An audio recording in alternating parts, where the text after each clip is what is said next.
आप सभी को राधे राधे। चलिए हम फांस कहानी की प्रश्नोत्तरी की शुरुआत करते हैं। तो समय ज़्यादा व्यर्थ नहीं करेंगे। पहला प्रश्न पे आते हैं। फांस कहानी के लेखक कौन है? राजेंद्र यादव, गोविंद मिश्र, भीष्म साहनी या उदय प्रकाश? तो आंसर क्या हो जाएगा? गोविंद मिश्र। फांस कहानी का मुख्य भाव क्या है? हास्य, रिश्तों में अटकी कसक और मन की पीड़ा, देशभक्ति, रोमांस? तो आंसर यहाँ हो जाएगा रिश्तों में अटकी कसक और मन की पीड़ा। तीसरा नंबर, कहानी के शीर्षक फांस का प्रतीकात्मक अर्थ क्या है? शारीरिक चोट, मन में चुभी हुई कोई बात, स्मृति, अपराध बोध जो निकलती नहीं, गरीबी, नौकरी? तो अगर देखें फांस कहानी का प्रतीकात्मक रूप हो जाएगा मन में चुभी हुई कोई बात, स्मृति, अपराध बोध जो निकलती नहीं। गोविंद मिश्र की फांस किस तरह की कहानी है? ऐतिहासिक, विज्ञान कथा, सामाजिक मनोवैज्ञानिक, हास्य व्यंग? तो अगर हम देखें तो गोविंद मिश्र की जो कहानी है फांस, वो कैसी कहानी है? सामाजिक और मनोवैज्ञानिक। आइए 5 नंबर प्रश्न चलते हैं। फांस कहानी में लेखक किस पर जोर देता है? बाहरी घटनाओं पर, राजनीति पर, प्रकृति वर्णन पर, पात्रों की आंतरिक सोच और भावनाओं पर? तो फांस कहानी में जो लेखक है वो पात्रों की आंतरिक सोच एवं भावनाओं पर जोर देता है। 6 नंबर, कहानी की भाषा कैसी है?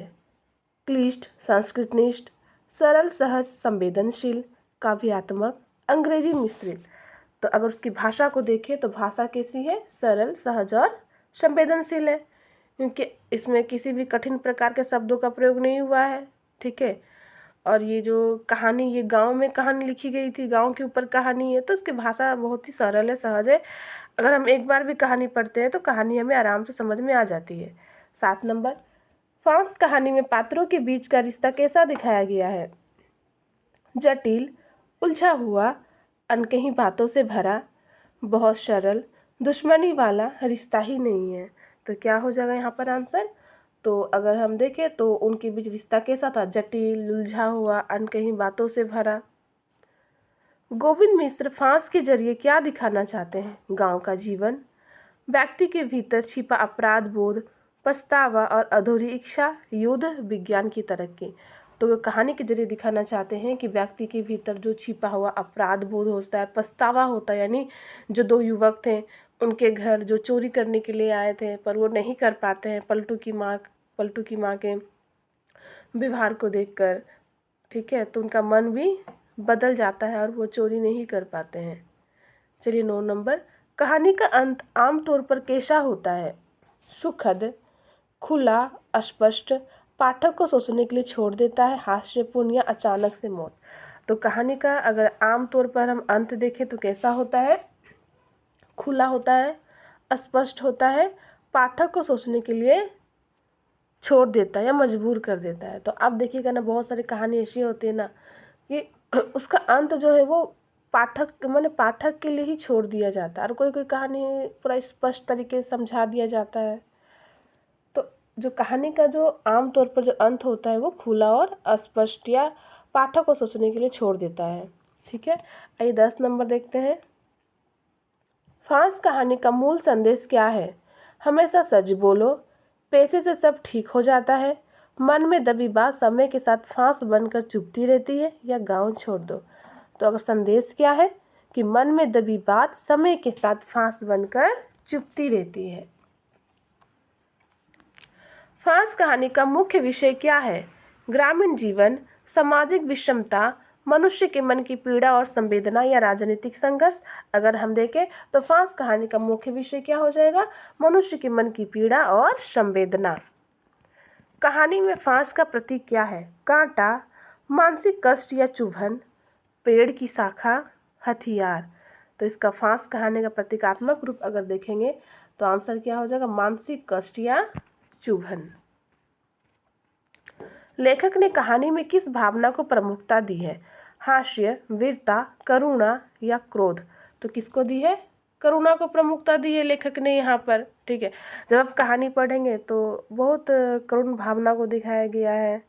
पलटू का माँ का व्यवहार कितना सरल, कितना सुशील है, ठीक है। फांस कहानी में हमें क्या संदेश देती है? धन का महत्व, शिक्षा का महत्व, मानवीय संवेदनाओं को समझना या राजनीतिक में भाग लेना। तो हमें संदेश देती है कि मानवीय संवेदनाओं को समझना, जिस तरह से पलटू की माँ उन दोनों व्यक्ति का जो मन बदल देती है। फांस शब्द का शाब्दिक अर्थ क्या है? फूल, कांटा या चुभने वाली वस्तु, नदी या पहाड़। तो आंसर हो जाएगा कांटा या चुभने वाली कोई वस्तु। कहानी की पृष्ठभूमि किस क्षेत्र से संबंधित है? महानगर, गांव, पहाड़ी क्षेत्र, समुद्र तट। तो यहाँ अगर हम देखें तो जो कहानी की पृष्ठभूमि है वो गांव संबंधित है। रामपुरा में क्या लगता था? तो रामपुरा में क्या लगता था? मेला, हाट, उत्सव, पंचायत। मेला में यानी रामपुरा में हाट लगता था, बाजार लगता था। लोग रामपुरा क्यों जाते थे? घूमने, रिश्तेदारों से मिलने, खरीद फरोख्त करने या पूजा करने। लोग रामपुरा इसलिए जाते थे कि कुछ हफ्ते भर की खरीद फरोख्त के लिए जाते थे। कहानी का मुख्य विषय क्या है? शहरी जीवन, ग्रामीण जीवन तथा मानवीय संवेदना, विज्ञान, राजनीति। अगर देखें तो कहानी का मुख्य विषय है ग्रामीण जीवन और मानवीय संवेदना। ये जो कहानी है वो ग्रामीण जीवन को आधार बनाकर लिखा गया है और मानवीय संवेदनाओं को भी उजागर किया गया है, ठीक है। आइए 20 नंबर देखते हैं। फांस शब्द का प्रतीकात्मक अर्थ क्या है? खुशी, बाधा या चुभन, सफलता, उत्सव। तो वही प्रश्न पूछ लिया। तो फांस शब्द का अगर देखें प्रतीकात्मक अर्थ क्या? वही बाधा या चुभन, जो उन दोनों व्यक्ति के मन में फांस की तरह चुभ रही थी। कहानी में किस मौसम का वर्णन है? ग्रीष्म, वर्षा, पूष या बसंत। तो कहानी में देखें तो पूष या शीत ऋतु का वर्णन है।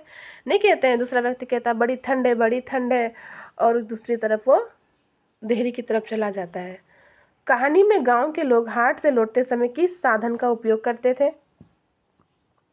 ट्रेन, बस, पैदल, साइकिल या बैलगाड़ी या मोटर कार। तो क्या हो जाएगा? पैदल, साइकिल या बैलगाड़ी। पलटू की माँ ने किवाड़ खोल दिए, भीतर ले जाकर उन्हें कहाँ बैठाया? दलहन, आंगन, घर, चटाई। तो कहाँ बैठाया उनको? दलहन में बैठाया। वो दोनों कहाँ के रहने वाले थे? तो वो दोनों जो थे वह सीधा हम आते हैं शहर के रहने वाले थे, ठीक है। वो दोनों पलटू की माँ के घर क्यों आए थे?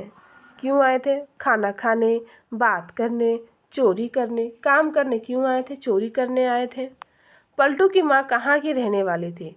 तो पलटू की माँ पटना, बिरोरा, कोलकाता, मुंबई। तो पलटू की माँ बिरोरा की रहने वाली थी। पलटू की माँ रोसे घर में घुसते ही उसका दूसरा साथी कहाँ चला गया? कुठरिया में, आंगन में, बाहर में। इनमें से कोई न तो कहाँ चला गया था? कुठरिया में चला गया था। इनमें से कौन कहानी का पात्र नहीं है? पलटू की माँ, पलटू के दादा या दादा पलटू जग्गू। तो आंसर क्या हो जाएगा? इनमें से कोई नहीं, यानी इनमें से सभी जो है कहानी का पात्र है, ठीक है ना, सभी है। पलटू की माँ रोसे घर में बैठकर पलटू के लिए क्या बनाकर खिला रही थी? तो रोटी, सब्जी, पराठा, मिठाई। तो पलटू को रोटी बनाकर खिलाई जा रही थी और बात किए जा रही थी। घर से जाते वक्त उन दोनों ने पलटू की माँ को कितने रुपए दिए थे? 2, 5, 6, 3। तो पलटू की माँ को उन्होंने 5 रुपये दिए थे। चलिए, आप सभी का बहुत बहुत धन्यवाद कि मेरे साथ आप सभी जुड़े रहें। तो देखते हैं अगली बार हम अलग प्रश्न लेकर आएंगे, अलग टॉपिक के साथ आएंगे। तो आज के लिए हम यही रहने देते हैं।